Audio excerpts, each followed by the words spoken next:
We are live. We're live. We're live. I'm going to read while people show up because I'm all alone. But you future yous are with me. Sorry. Stay in the camera, right? Makeup. This is from The Prophet of the Beautiful, Volume 2. There's 3 volumes. The third one I need to actually transcribe from journals into the place where words are printed. Part 2 is the best, though, because it's about the women. Everything that I write is basically centered around 4 characters who fall through time, or who perpetuate through time, and through their perpetuation through time, they manifest in different genres. Hey, Maggie. So I'm just going to read a couple pages from this, and then we'll get on to the questions while people show up. There's 14 eyes already. Maybe I shouldn't read and just talk to you guys. Oh, look at that. William, Una, you guys are all here. Let's just read just a little bit. Makeup. She leads you to her room after dinner is finished, pointedly but kindly shaking her head when you attempt to clear the table. Taking you away from her father and your boyfriend, still speaking about their trends and ticket sales and venues, radio rotations, and which DJs give the best lip service to unknown acts. All that sort of talk, which you can't pay attention to anymore, and all during dinner, and had been trying to strike up conversation with this pretty Jewish girl with the curly jet black hair and round glowing face from which shine 2 eyes like polished onyx, adorning her silver necklace and jade set and silver earrings, and how the understated color of her nails complements her matte lipstick. She is very nice and maybe took pity on you, as was herself bored to tears of the men's dinner discussion, apparently no matron of the house to force them not to speak of work. And so after dinner she took you by the hand and led you away from the men, whispering conspiratorially, "Let's leave them to their such and suches," as she took you up the stairs of this brick to flat warmed by whistling, clicking radiators. How delightful to be inside heated quarters that were not a library or smoky cafe. Oh, and in her room painted beige with just a hint of rose, a few photographs of mountains and fjords, and one almost large oil painting of a ship sailing a white crowned wave-trowed sea beneath a dim dawn sky. She has a cute little desk, her bed dressed with a thick comforter covered in soft fabric, depicting many flowers and vines and golden yellow fruits weaving through one another, which would have been outright gaudy were it not for how the print works as a whole. She pulls out the chair from her desk and waves her hand gracefully for you to sit, taking a seat herself on her bed, folding her legs beneath her and bending her head sideways so her hair falls like a bushel of reaped and bundled night down her left side. Her skin is so pale comparatively as she takes it all in her right hand and ties it into a knot behind her face, and then she asks you, "So, Lethe, or Lethe? I don't know how to pronounce the name Lethe, Lethe, Lethe. So, Lethe, you're studying history."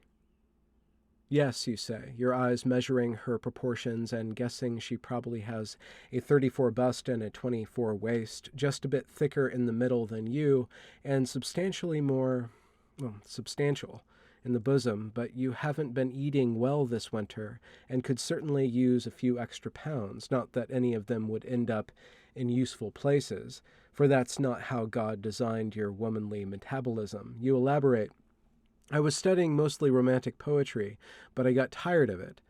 Tired of the poetry or the romanticism? You smile, almost laugh, but the roast beef and the beets inside your belly are dragging at you, making you tired and heavy, as well how comfortable this house is, this room is, so warm, a single lamp with a stained glass shade lending the walls an array of dim colors, with a warped yellow trapezoid landing on her face and a deep red triangle landing on yours. You say, your voice lowered as if you're at confession, "I couldn't stomach it anymore. The verses suddenly made no sense to me, or they lost all sense to me. like a door closed. I can't describe it. Maybe I had enough. And so you switched to history. I already had enough credits to begin work towards a master's. I'm jealous. Does your dad not want you to go to school? Far from it. Haha, I want to, but I don't. Days keep happening, you know? They just happen. That's where I'm at right now. And I'm going to stop the reading because you guys are talking, and say hi to you all and just say that this is Benjamin Boyce and you know who I am, or else you wouldn't have freaking found my stream, because there's no way that you'd be looking on Google for my name unless you're into a particular German pop star who I think might be out of his prime. Look up Benjamin Boyce. Very, very beautiful man. Very luscious voice. He's German though. I've asked him for an interview, but the company that his agency doesn't get back to me, and I don't speak German. So maybe one day Benjamin Boyce will interview Benjamin Boyce. But that being said, you guys wouldn't have found this stream had you not known of me. So you guys just ask me how you're doing, or you guys can just go on with your talking, because the funny thing about this live chat stream is that you guys just talk about whatever you guys want to talk about, and I talk about whatever I want to talk about, and the people who aren't engaging in either just listen to us drone and scroll onward. I wonder how many people just turn on YouTube and not pay attention to it. It might be some sort of soothing sounds. I mean, I don't do the ASMR stuff too much, but I guess I could, though I don't quite have that, I don't want to say womanly beatitude that a lot of the ASMR girls embody. I don't know if that's particularly a female niche. I think it is a female niche, or niche, or whatever. And I guess I could bolster up my femininity if I wanted to. But I could just be a droning voice in the back of your head while you are about other things. I wonder if anybody draws pictures while they watch my YouTube channel, or just puts on live streams randomly, draws pictures of, you know, the tile that they're planning to put into their bathroom when they sack a rich enough spouse and can spend all day languorously, you know, telling interior designers how to construct the perfect mural upon their bathroom floor or ceiling. I don't know where a mural would actually go, on the floor or on the ceiling. If it's made out of tile, I guess it could just be a 3D sort of mural. Let's talk about somebody just asked me a question. I'm sure somebody asked me before it, but somebody said, how's the review of the ad funding going? They're actually basically reverting back to green.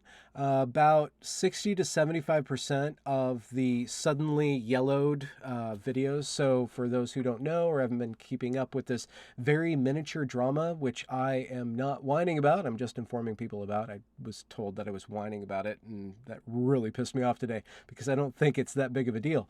But it kind of fits into a pattern. Insofar as something is a pattern, that's where my interest peaks. So what happened on Tuesday was that all of a sudden, about 40 videos from the last 6 months were demoted from green to yellow, or from just open monetization to soft demonetization, or only like limited ads or something. I don't really understand how it works, but that alarmed me. I posted about it on Twitter, and then I contacted support, and they told me that I have to go through and have them manually review every one of my videos. They've been going through and manually reviewing all the videos that I actually submitted to it. And then I asked them why this happened. I asked them, why did all of a sudden all of my videos go into the yellow? Have I been flagged? Have I been mass reported? I want to know what's going on.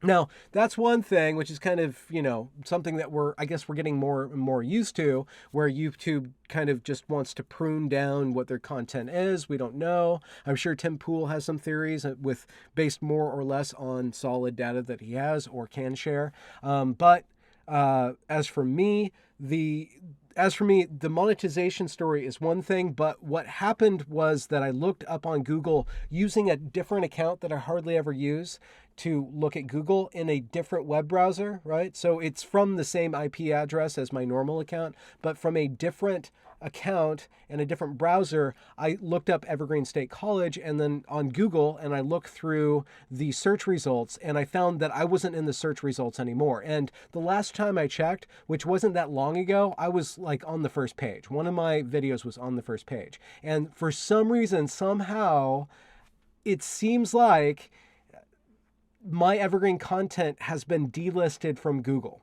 If you search for Evergreen College on, well, and okay, but the thing is, a lot of people are getting different results. A lot of people can't find me. Some people can find me. And so I don't really know. It's not really consistent. But it seems to me that something fishy is going on.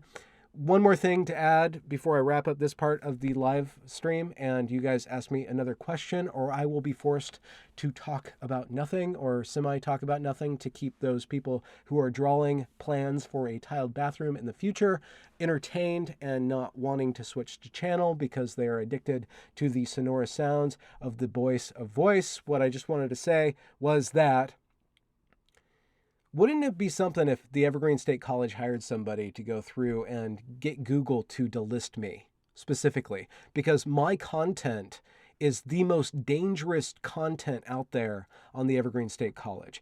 And by dangerous, I mean, if a parent finds out about what the shenanigans that go on at that place, then it's very highly likely that they will dissuade their child or ban their child or bar their child from going there. So it's very wise for them to try to get me out of search results. So if that is the case, which I can't find out about this because what they've basically done is completely obstructed my access to public records now. They've hired the third now, or actually the fourth public records officer since I started putting in public records requests 2 years ago. I have public records requests from almost 2 years ago that have not been fulfilled still.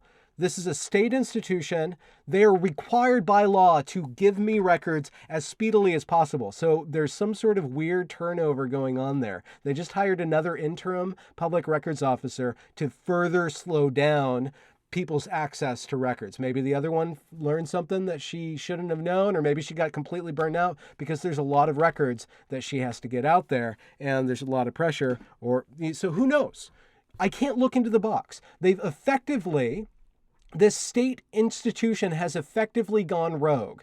They are effectively able to be not held accountable by the citizens of Washington State. And whether or not you agree with the progressive politics of the Evergreen State College, this is an utter stain on the institution, especially a progressive institution, which I will bet you anything, most of the people that teach there cheered about Julian Assange and Edward Snowden. I'm sure they love whistleblowers over there, but not the whistleblowers that go after them and their sacred cash cow. Anyways, I also have more information that proves beyond a shadow of a doubt that Evergreen State College is literally an unsafe space. It's literally, physically an unsafe space. And once I get back into the groove of things, because I am out of the groove of things for whatever reason, I can't really engage with this content, but I'm slowly working on building a case to show beyond a shadow of a doubt that the actual physical structure of Evergreen State College is not something that you definitely or would necessarily want to send your child to. Anyways, oh, look at that. So that was how's the review for the ad funding going? I don't know. They haven't gotten back to me yet. I do one more thing. Let's get this out there. So Jordan Peterson is involved in a project to make another sort of I don't know how to call it. It's not necessarily a social media site. It's a content site and a site where there's podcasts and ebooks and videos. It's another thing like Minds. It's an integration of kind of elements from YouTube and elements from Facebook, but focusing on longer, deeper content. It's called Thinkspot or ts.spot. I don't know exactly what it's called. And I've been invited because of my work with Mike Nina Mike Nine has really done me a big favor and put me into contact with the developers of Thinkspot. And I am fortunate to be one of the founding content creators. I don't know, like founding, I don't mean that like to be more than I am, but I'm going to be one of the first people to be providing content on there. So I will be over the summer. I will be condensing a lot of my material to start to kind of reboot my presence and reboot my channel and stuff. And I will keep you guys abreast of what's going on there. So whether or not the ad funding on Google works out to my favor or not, I'm more concerned about being found. And YouTube has been exceedingly good for me. I know that there's a lot of problems with Google, but there's no other place in the world or in the universe where I could have gotten as much exposure as I have gotten. Now I've built a lot of following on Twitter, and it's been a long slog. In like 2 years, I'm up to, I guess I just broke 6,000 followers, whereas at YouTube, and I know you can play these games, the numbers don't really matter because somebody who knows what to do with YouTube can go from 0 to 120,000 subs in like 2 weeks or 3 weeks. All you have to do is make the right content. But for the very particular content that I do, long form, boring ass content that's a little snarky and a little silly, doesn't fit anywhere. YouTube's been amazing to connect me all with you, or connect me with you all. So I don't want to denigrate it. I think that it is a very valuable service. I wish it was able to be a little bit more accountable to more than just a certain sort of pattern of voice. Becca Lewis of what was that called? The Alternative Influence Network fame, and Vox, and all these other, crazy ass active journalists, journalists or whatever, they are ruining social media. And, I'm sure that we can all like bemoan the progressive on the surface and maniacally capitalist in the guts Silicon Valley companies that are basically controlling the public discourse or the public comments. I know that there's some problems with them, but you got to give the devil his due. Like, he's provided me a lot. So I'm hoping that Thinkspot, we'll see if it takes off. We'll see if it will be a place where people will be able to engage with content in a way where it reaches a critical mass. But it's got to work with the fact that it is going towards a different sort of audience that made Twitter and YouTube and Facebook worldwide phenomena.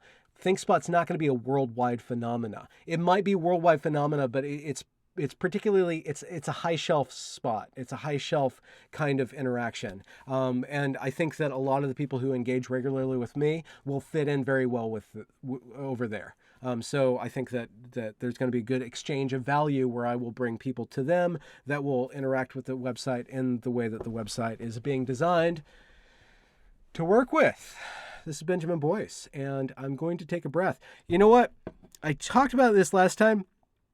I feel so dead inside right now where I don't want to talk and I don't want to make videos. Like, I'm trying to rethink and reconsider what I'm doing with my work. But then as soon as I press play and the scroll happens, the babble begins. Anyways, who cares about that? Okay. Yeah, I should use the Elder Shello piece again at some point. That is a... Andrew Carter Baker says, Cellist here, your use of the Elgar concerto during intros wasn't lost on me. Beautiful piece of music. Beautiful piece of music. King Elvis calls me an honest man. Love me tender, love me too. I just want to make nuance with you. I don't know who Brandon O'Neill is. Arctana asked if I could have Eric Weinstein on and Brandon O'Neill on. And I have reached out to Eric, but I haven't heard back from him. And I don't know who Brandon O'Neill is. So I will very quickly take a note of Brandon O'Neill. And see. Yeah, I'll get back into other things. I have a lot of traveling to do this summer. So I'll be doing on the road interviews. I got to get back into the interview thing. What else should I talk about? Take a drink and relax, says Greg Wolf.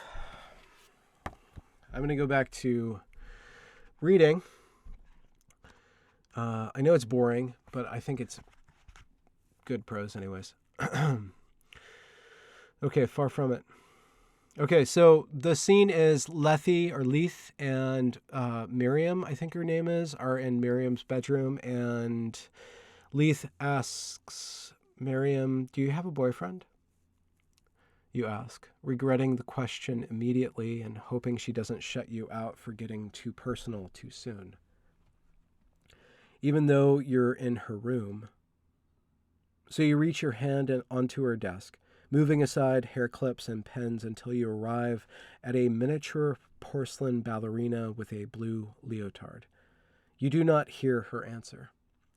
The ballerina takes all of your attention for the moment.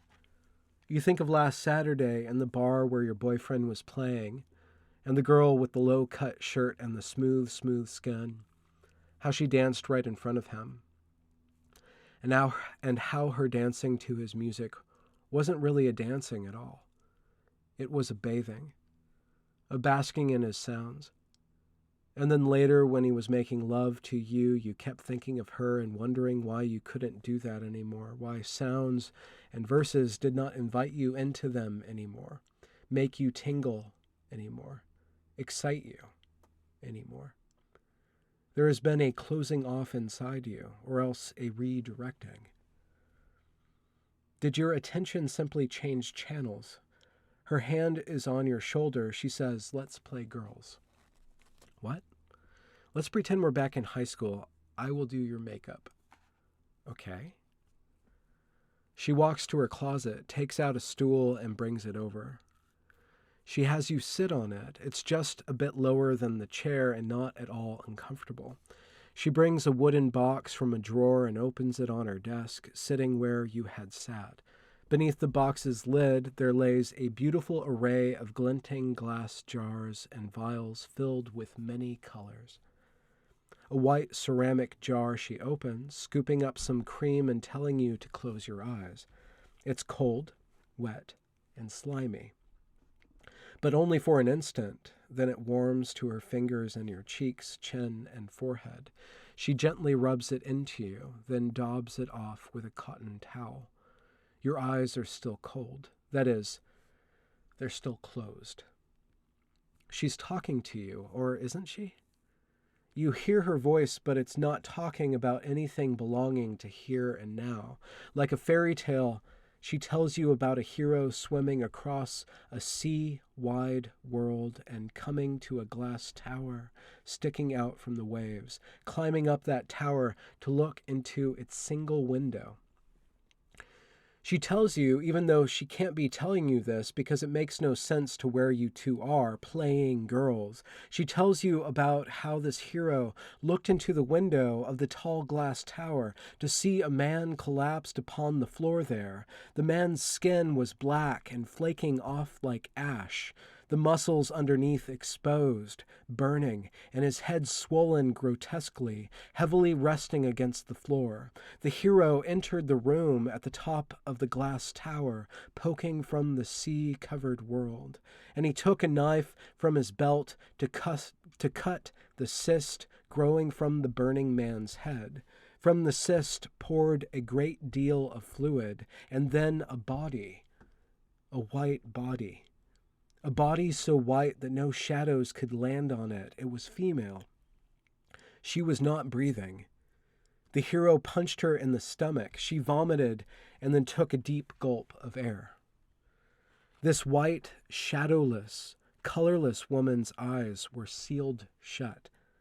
Her hair stringy and blonde like sand. Her lips white, too. She looked like a thing that was not living. Why are you telling me this?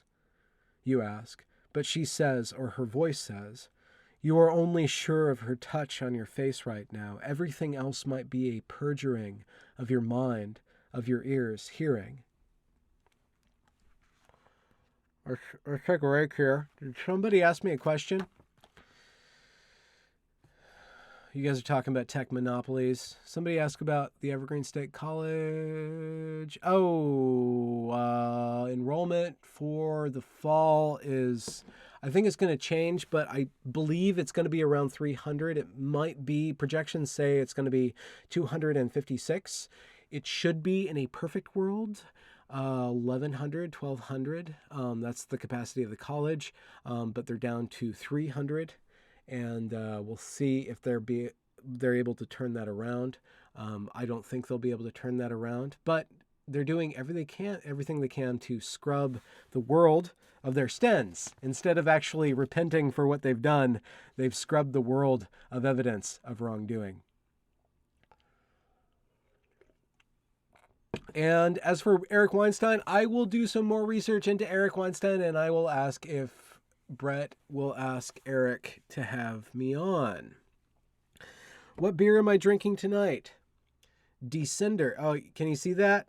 I'm going to have to turn off this little green screen here. Descender IPA is the beer that I'm drinking. It's okay. It's kind of lemonade-y. It's an IPA. Oh, and what I'm reading is from The Prophet of the Beautiful, one of the 8 novels that I have on my desk right now that I'm trying to get ready for publication. Seriously. Here's one. Here's another one, which is about the beginning of the world. It's called The Bidden Fruit. It takes place between Adam and Eve voluntarily leaving Eden to investigate the wilderness. And it takes place between them stepping into the wilderness up to the flood. And then follows a bunch of different characters. And this book is specifically designed to investigate the mythic female. The chapters alternate between male and female to try to figure out and balance core mythology by rooting it into the interplay and the evolution and the development of the feminine and the masculine. And I know when I talk about the feminine and the masculine in regards to gender theory and gender critical theory and feminism and transgenderism and all that stuff, it doesn't make any sense. What I'm actually talking about is the feminine and the masculine life forces. And so far as I talk about them, I'm trying to make them believable and real and something that can't just be dismissed by some sort of modern day ideology. Anyway, so this takes place at the beginning of the world, and then there's the science fiction novel that takes place at the end of the world. Well, it takes place 12 years after the end of the world, but because our technology had progressed so far, we were able to hold off the end of time for about 12 years, though the time had stopped, but we were able to spend a few more cycles, about 12 more years out of time, before it actually collapses in upon itself and then the whole world restarts. But so we have the beginning. We have the beginning and we have the end. And then we have the beginning of the author, which is the author of the whole apocalypse and the Genesis and the Exodus and the Numbers and the New Testament and the Psalms and the Proverbs and Revelation, the apocalypse. This is the beginning of the author, and then this is the end of the author when he succumbs ultimately to not having any inspiration anymore, and he's just this hollow shell, and all of the characters that he gave birth to come to him in a horrific form as vampires and as free-floating, out-of-context vaginas and as severed heads, and they kind of put him to rest finally. So instead of the death of the author, though, what happens in the world, because everything has to be different because it's done by Benjamin Boyce, is that we have the undeath of the author, and the author becomes an undead entity. He becomes a vampire, and he reinserts himself into the fictions, and he retells everything as the footnotes. So the author ends up retelling the whole story, and he's going through and giving it footnotes, which spawns a whole other problems. So then we have the maturation of the author between the birth and the death of the author. He gets to actually be a human being, or try to be a human being, for a little bit of time. And then we have the middle of the author's life and the middle of time, and it all collapses upon itself. So you have all these different books in all these different genres: mythology and science fiction and horror and romance and fairy tale. There's a lot of fairy tale in here, and anecdote and stuff. It all collapses upon itself. And in the one book that I wanted to write, but I had to write all these other books in order to write this one fucking book. It's only 240 pages, but I had to write everything else to make this one book, where everything collapses on itself. Like, that's the only thing I wanted to do. I didn't want to dismantle. I wanted to remantle everything in a simultaneous explosion. This burst of creative energy where everything references itself. Anyways. And then there's a bunch of little tiny genre fictions, which I was reading from you tonight. This has taken place in a romantic genre, a kind of a mixture of modern and mythology, where the character is in a dissociated state from herself, and she's hearing this mythology being announced, and there's parallels between her, but she's also doing work on the structure. And one of the ways that I've been able to escape the pitfall of metafiction, basically, this is postmodernism. This is what postmodernism should have been. Postmodernism should have been the ability to interact with all the different genres, all the different ways of knowing, all the different cultures, and make more and more and more meaning out of them. But the problem with this stuff is that it takes 20 years of your life. I mean, I'm 43, but I started in earnest 23 years ago, right? It takes forever to actually get this. And what people do when they end up trying to be postmodernists, they don't have the attention span, they don't have the plasticity of the mind, they don't have the patience to actually go and master every different aspect of any given culture, right? So in order to truly make the postmodern masterpiece, and I'm not saying masterpiece in a way that says that I'm a master of anything, I'm just saying something that culminates all of the skills in order to forward the art just a little bit more. In order to do that on a postmodern level, you actually have to master every other level of fiction.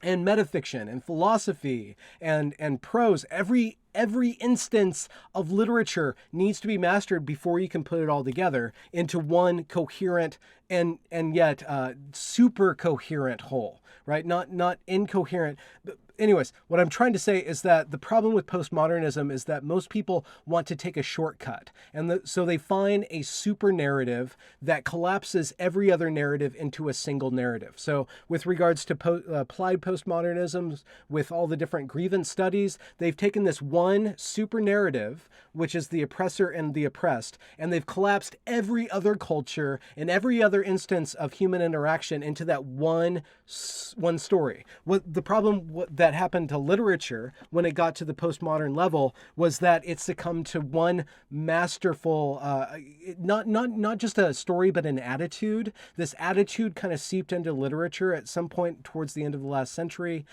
which was called irony. And so irony is able to interact with every other level of story by making fun of it or by being detached from it. And what that ends up doing is not adding more meaning, it just subtracts meaning. It just expends meaning from things. And that's the problem. I know I'm not making any sort of sense right now, but what I'm trying to say, this is my major thesis on the grievance studies things.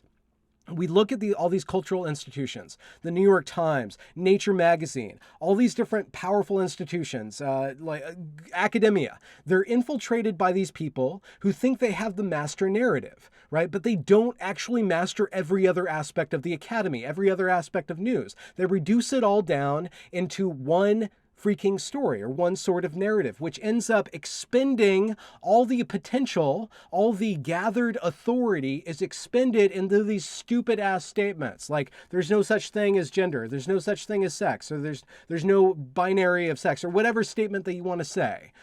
Is expended, all the authority, the accumulated authority of tradition and of hard work is expended by the people who capture the head of the pyramid and then leech it of all of its actual value. They leech it of all of its actual sense by submitting all the sense to one modality of sense making. And so the problem, again, with the postmodern epic is that you can't just tell one story. You can't tell one attitude. You actually have to submit yourself to a plethora of attitudes and walk it very carefully from beginning to end over and over and over and over and over again. Seriously, I've written every one of these books 3 times from beginning to end, starting fresh. Every one of these 3 times, except for the Lethe one. Because as I progressed later on, like I'm able to do it in one go for the little minor pieces. But the major pieces, you have to do it over and over and over again because you don't really know what you're doing. And then you have to figure out how this one thing that you figured out You have to figure out how this one thing that you figured out how to do can form a relationship with this other thing that you're able to do. Let's just say, how does mythology interact with comedy? Comedy is something that denigrates meaning. Mythology is something that concentrates meaning. In order for those two things to reach into harmony with one another, you have to go through and fully understand, just like a composer fully understands every given instrument in the orchestra, understands their tenor, understands all the different timing that it can do. The ability, the capability in every given instrument has to be mastered by the one that wants to master all of them and bring them all together. So it's a long-ass project, and I think that postmodernism itself is actually a huge thing. We're in there. There's no way out of it. What has dominated the narrative about talking about postmodernism is people talking about the people who have tried to cheat the promise and the charge of postmodernism. I'm sorry, I'm going to stop talking for just a second.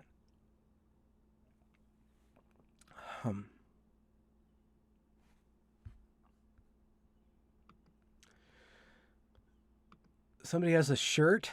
Mitch Allo has a shirt. I don't know what you guys are talking about. So I'm glad.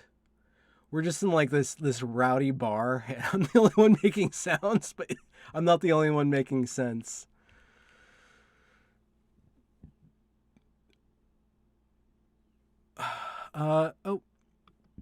Maggie Ellis, thank you for the super chat. You wrote, Benjamin, do you love folklore as much as I do? I do. Absolutely love it. I love all literature in its own way. You're 43 too, and you're married to a Scotsman, I think. And then you used the word noise, which I don't know if I'm allowed to say noise. I think that's cultural appropriation for me to say noise, but that's because I've just been watching Key and Peele, Peele and K, shoot, Keel and Peele, Keel and Pay, whatever. I've been going through all their videos because they've been popping up, and they have a skit on noise, and I think that noise is something that is particular to a particular culture. Anyways, you were an English major, loved it, but the professors were too busy trying to indoctrinate the students. It was great, but difficult for that reason. There is this, if anybody's interested in literature, there is this Yale Open Courses on literature. I should figure that out, who did it. And it's from Yale Open Courses, and it's on literary criticism. And I can't remember the name of the professor, but what the professor does is he, at the beginning of and at the end of every lecture, he talks about this children's story about this Thomas the Train or Tally-Ho the Train or whatever. And Tally-Ho the Train goes on this Tally-Ho the Train adventure, and he has to go on this adventure. It's a very short story, but as he goes through and he talks about every different kind of criticism, he applies the criticism to this one story. Right? He applies queer theory to the story. He applies feminist theory to the story. He applies classical hermeneutics to the story. He goes through all these different ways of reading into the story, and it's a wonderful kind of adventure into the ways of making sense. The ways of making sense. And to see that the story, a good story, is something that is infinitely unpackable. And the problem with those who want to master literature is that it seems like they've been affected by this way that they can infect all of culture with this one reading of culture, right? And that's what you mean by indoctrination. You can feel when somebody's trying to indoctrinate you. It's that they want you to assume a position. Right. And that assuming a position makes all these assumptions. And it's interesting when you start to ask them about their assumptions, you get to this point where they don't want you to question their assumptions anymore. You shouldn't question the assumptions that somebody wants you to do. And the people who expose some sort of insecurity when you start to question their assumptions aren't somebody who should be in a position of authority. Somebody who's in a position of authority should be able to let go of a certain lens when the questions show that the lens ends. So every given reading of a thing has a beginning and an end. It has a particular form of assuming and drawing meaning from the thing. And that way of drawing meaning from a thing has a particular use. You're taking the object and you're pushing it in a certain direction. You're taking the story and you're pushing it in a certain direction. There's all these different ways for a story to go. There's always all these different ways of getting into the story and getting out of the story, or getting things into and out of the story. But those who can't assume another position are inherently weak in some way, inherently implastic, inherently cult members. They are unable, they've assumed a lens so strongly that that lens ends up creating a dark spot or a huge blind spot that they then start to get reactionary about once we start to tread into the blind spot. Anyways, I think that was a bunch of milquetoast Benjamin verbiage. I don't know if I made any sense. Oh, this is a nice long fat comment by Oscar the Grouch, or Arch Enema 67. I think the realization that the world now contains so much factual information that it would be impossible to learn it all in many lifetimes would have to be at the core of postmodern understanding. You know what? That is unironically a very enigmatic thought. I dropped the G in enigmatic, which is a play on your word name. The ability to be humble is not something that the mind naturally knows. That the ability to be humble is not rooted in knowledge. And the people who rely too much on knowledge and on knowing and the status gained through knowing basically have a strained relationship with humility. Humility is something situated in the body. It's situated in proportionality. It's situated in understanding that I do have limits, and that the core understanding of that comes from our lived experience, comes from actually being in a body. And the people who get stuck in their heads, and I'm one, the people who get stuck in their heads, and I'm one, we have a bunch of different pitfalls because we forget that the roots of the truth of the mind are rooted in the understanding of the body. And there's certain sorts of moralities that will guide us into understandings, into greater understandings that come with the release of the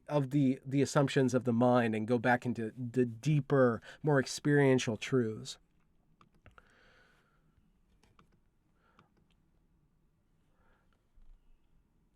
Hey, sorry for those who are just listening to me. I'm taking a drink and I'm gazing upon Arctana and their comment. Arctana says, I've been thinking in the last few days of disconnecting from all social media except YouTube, where one can be passive. Who wants to spend their lives in a virtual world? I think we need to take time. I do think we need to take time from the virtual world. And that's one of the pitfalls of being somebody who is trying to upload themselves and kind of figuring out a way of being in the world that contains a lot of being in line, being in the world. Like a lot of my livelihood is situated online, but I still need to retract. And I've been feeling very retractionary right now with myself. And I've been studying the New York school system. I've been studying New York education, and I've been tinkering with the Evergreen documentary. But at the same time, like, I've made a couple episodes and like, it doesn't feel right for me to be being that thing right now. And I don't feel like I can contain that. I don't feel like I'm connected enough to that mode of being to really like give it the right kind of understanding of how to put it together and put it out there. So I'm not necessarily confident in my political product at this point. So I'm kind of taking a break from that. But then I feel the pressure to continually being engaging with Oberlin College and the big $11 million lawsuit that then turned into a $33 million lawsuit, and a lot of other different stories that are happening that are in like the kind of the understanding that I have roots in now, or I've experienced now. Things keep on happening, but I feel unable to connect with them. So I do feel apologetic in a certain sense, where I feel like there's a demand on me to be in the virtual world, where there's kind of like this whole like, I'm bigger than that, so I need to figure out how to have one foot in that and then like reserve a spot out here for the other self or the other selves of me. I've been going through all the different fictions, doing that.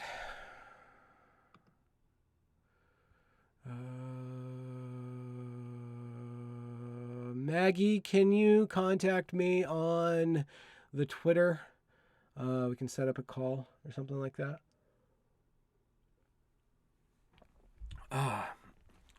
Okay, so I did use the word retractionary, and I've been saving that because it's a great pun, because there's reactionaries, but then whenever like these mobs happen online where people want like papers to go away or articles to go away or people to go away, it's like it's very retractionary, so they want to cancel people. So there's reactionary culture, which is typically conservative, and then there's retractionary culture, which is kind of right now typically progressive, but that swerves. People are all about canceling. Every group is about canceling. Beware of group identity, man. One of my stupid ass tweets today was that I kind of like how all the philosophy going on in the world right now is color coded, right? Philosophy, like red pill, blue pill, black pill, all this philosophy. It's not really philosophy, it's philosophy. It's like you take this thing and then you believe in all this stuff. You should be red pilled. You should drink our Kool-Aid. And you know what? I agree with people in different camps and stuff, but I strongly disagree with, oh, I'm taking this pill, or I'm consuming the body of some sort of weird ideologue and like this one concretization of knowing. I enjoy these different concretizations of knowing. I enjoy these different ideologies. I love these different genres of being in the world. They all have their use. They all have their place. But my place is between them, not within them. And I seek those who are comfortable being in between belief systems. But that comes with a heavy cost. Heavy cost. That's one way of going off about things for 46 minutes. How are we going to wrap this up? Gorgie G, is clear-pilled. Clearly.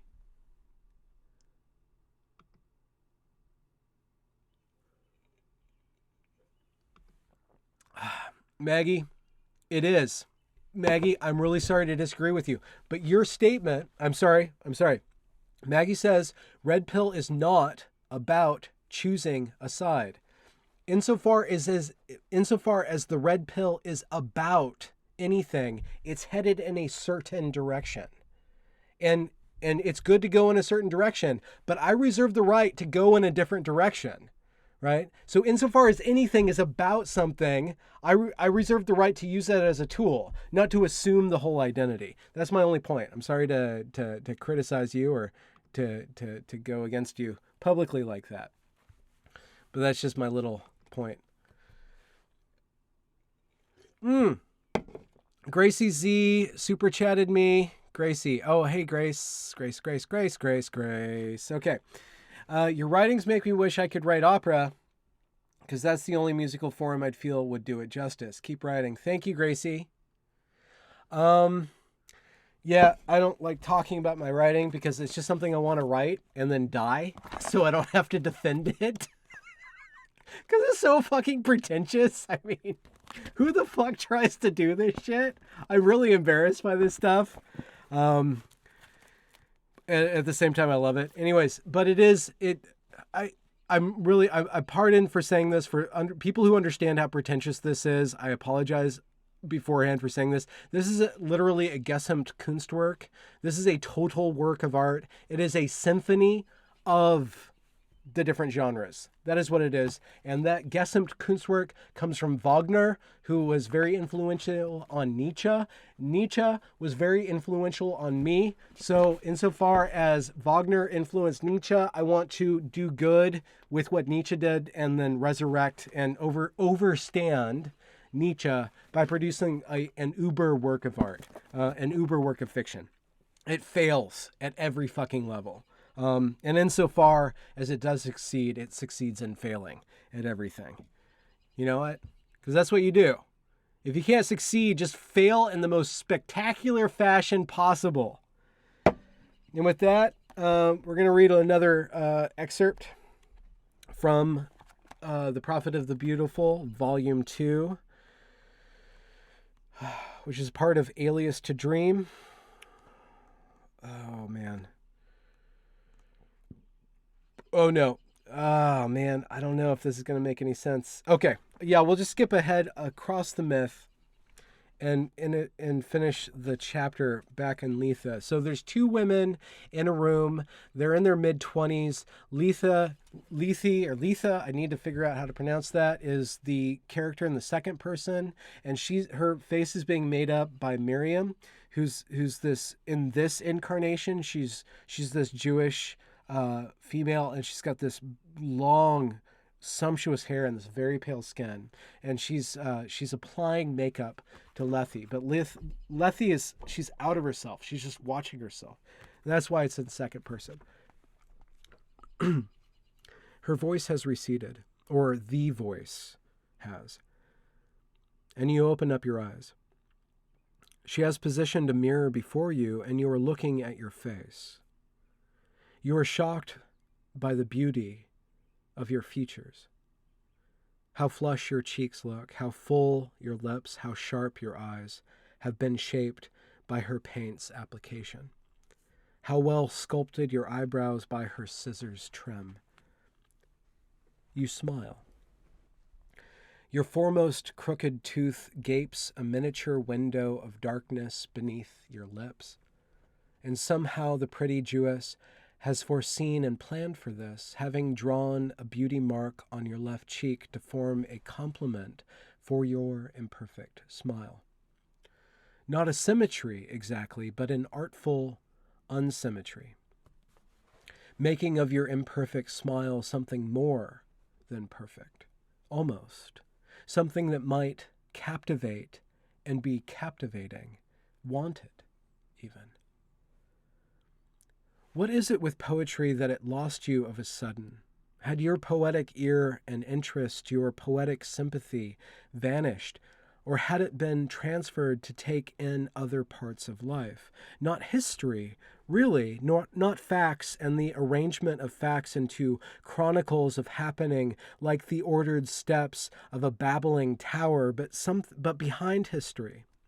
Sometimes, as you read what you have been assigned and what you have assigned yourself, reading line by line while sitting in the lit and warmed New York libraries you have haunted while your boyfriend thought you were out with friends. Sometimes as you took into yourself these chronicles, you'd see through the links in the chain to the sides of the lane, the lives of men and women living in these different times. Not just doing that which might be told, no, but actually living, actually existing. The successions of generations. Could it be that you read them like you once read poetry, wholly given over to what was being revealed, bathing, basking in the echoes of humanity's porous, multiparous lives and livelihoods, days spent, hours feeling? How could it be that time itself has become so filled with itself, through us, through humanity, right? When there had once been only two people in the world, there were only 2 days that happened, one for him, one for her. And then, when they multiplied, so too did time multiply, until we come to today, December the 18th, 1962 or 64 or 68, so that you think, if one really wanted to make a perfectly accurate calendar, every day on the gridded month would be itself gridded to provide one box for every person alive on that day, and then, no, actually, ovals overlapping. Like when her fingers were on your face and her voice was in your head, you too overlapped. You seeing her in the corner of the mirror and she's smiling, you turn to her.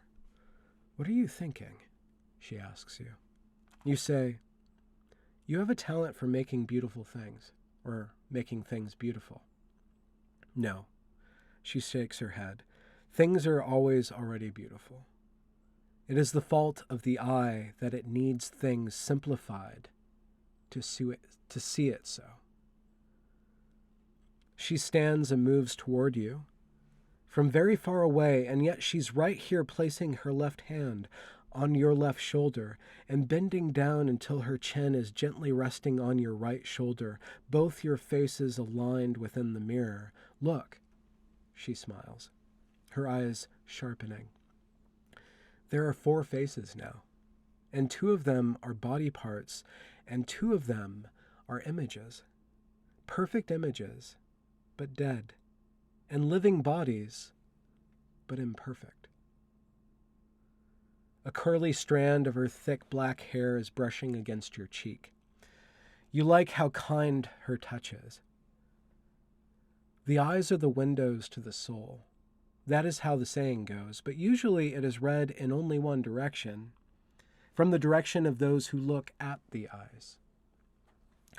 From the direction of those who look at the eyes.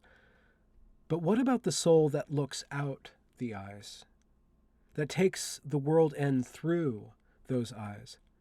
Isn't it more and of a deeper truth that what we look at enters through our eyes, and through them attaches to our souls, becomes a part of our souls, lights up and furnishes our interiors? When we simplify ourselves, when we adorn and make up ourselves, we make that entry into others, our beholders, smoother, quicker, more seamless. Like cartoons, in a way. Like halfway between the sight of a tree and the word tree. Halfway between the image and the symbol, the polytheistic idol and the monotheistic word. You wish you were really having this conversation. Because if you were really having this conversation, you would say to her, I think that I've lost sight of poetry because it has become too narrow for me. Even books, even works of art, even beautiful buildings and music, everything that man makes is too narrow now, I think. And that's why history is the only thing that makes sense to me, or that begins to make a sense in me that I can follow through on, that I can open up like envelopes to spill out the missives of the moments that everybody lives. All these lives. It is astounding, upsetting even. But maybe you two are really having this conversation. Because the way her lips are moving as you see them through the mirror align perfectly with what you hear. We have to trace ourselves back and back and back. Through our reactions to all the things we encounter, through the way that certain people make us feel. There are patterns beneath the flow of life that we would be remiss to ignore. Here, stand up. Let's look through a different sort of glass. And she brings you, giggling, both of you giggling, to the window. This is not happening. Yes, this is. She brings you to the window and you both look out it on the New York City out there, cars and pedestrians, smokestacks, street lights. You think of your boyfriend downstairs and you know you do not trust him. You cannot trust him. First, for he is a man, and doubly, for he is an artist, poet, and musician. He narrows people through his lyrics. He narrows experience with his songs. People funnel through his voice and bathe in the narrow channels of his inspiration. The pretty Jewess next to you, shorter than you, more shapely than you, she feels like the opposite of that. She feels like an expantress, like a widener of time. You feel wispy standing next to her. You feel so very insubstantial, like you can barely sustain your connection with the world, with the objects in the world and their sights and sounds and all the things existing outside this window. You can barely even see them. The only thing that you can clearly apprehend is not even actions and not even qualities, but only the tiny, insignificant, immeasurable sparks that bring what happens into being. She is pointing at the sky. Just barely there's a star there. She is saying, some of us are made of earth, and some of us are made of water. Some of us are mostly air, and others of us mostly fire. Which are you? What do you think is your element? My element is gravity. No. Your element is falling. Walking down the stairs to rejoin the men, to end the night, to walk back to the draughty, cold, too cold apartment, dirty, filthy, unclean. You haven't been able to clean it, and your boyfriend doesn't see this mess. Blind you both are, just in different ways. Rejoining the men in the hallway, and you look at your boyfriend's eyes, landing on the pretty Jewess, and you see them having known before already one another. You see them having already known each other, and you begin to feel more insubstantial, as though your history is composed not even in another language, but in a wholly other way of writing, hieroglyphs, pictograms, Morse code. Your stomach turns like a somersaulting child, a whole field of them, hills full of stuttering cascades. Your stomach turns over itself like somersaulting children, a whole field full of them, hills abounding with their stuttering cascades. And on the walk back home, he wants to drink a beer, and in a small and too small warm bar, you excuse yourself to the bathroom and throw up dinner into the dirty toilet there. You wipe your mouth before the mirror. Wipe the makeup off your face, smearing the paint around your eyes. You might be anyone were it not for how insubstantial you feel yourself to be. Not even air is your element, but only falling is. Like how light is always falling in all directions out there, beyond this world, but never swallowing up the darkness, never fully filling up all that empty space.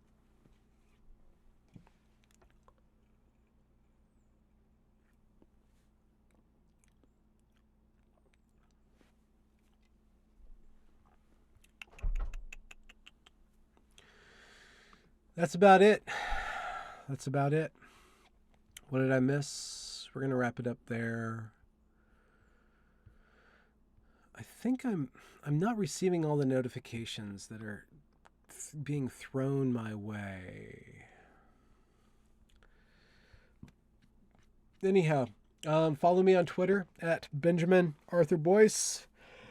Stay tuned. I have a couple of interviews coming up next week, and I will be traveling a whole lot come summer. I'm going to bask my brain in something other than political activity, but I will try to maintain my connection with you, who give me so much surgencies of beatitudes and significance.